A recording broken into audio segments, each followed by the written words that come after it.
1 वर्ष बाद ब्रह्मा ने हिरण्यगर्भ को 2 भागों में विभाजित किया। ऊपर का भाग बना स्वर्ग, नीचे का भाग बना पृथ्वी, और इन दोनों के बीच आकाश का विस्तार हुआ।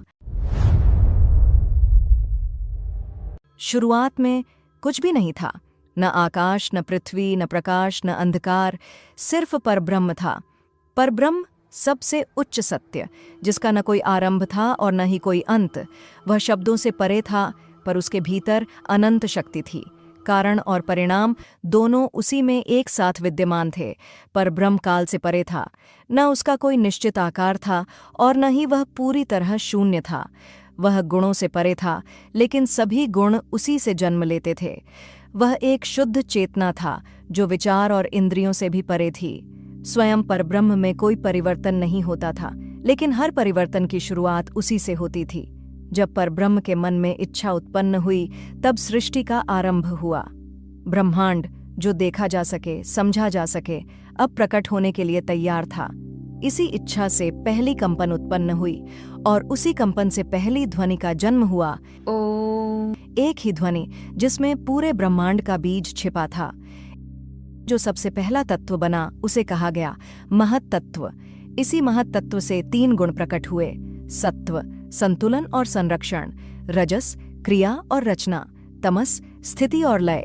इन 3 गुणों के परस्पर प्रभाव से 5 महातत्व बने: वायु, जल, अग्नि, पृथ्वी और आकाश।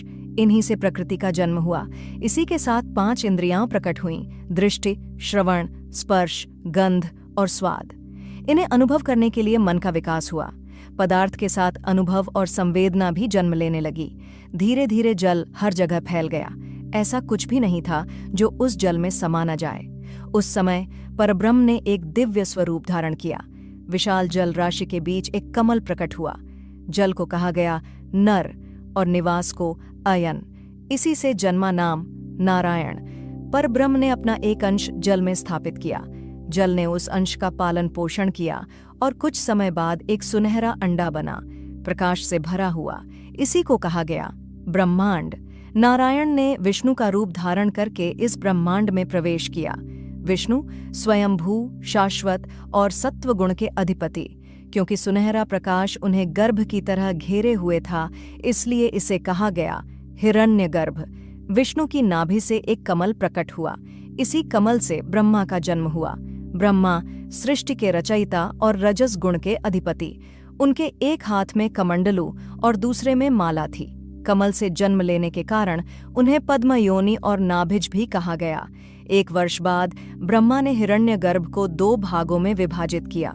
ऊपर का भाग बना स्वर्ग, नीचे का भाग बना पृथ्वी, और इन दोनों के बीच आकाश का विस्तार हुआ। ब्रह्मा जानते थे यह सृष्टि शाश्वत नहीं है। रचना, सृष्टि, संरक्षण, स्थिति और अंत, प्रलय, यह चक्र अनंत काल तक इसी तरह चलता रहेगा। हर अंत के बाद एक नई शुरुआत होगी। इसी प्रकार यह ब्रह्मांड एक शाश्वत चक्र है, अंधकार से उभरती हुई रोशनी की तरह। ब्रह्मा शांत भाव से अपनी रचना को निहारते रहे और फिर वह ध्यान में लीन हो गए।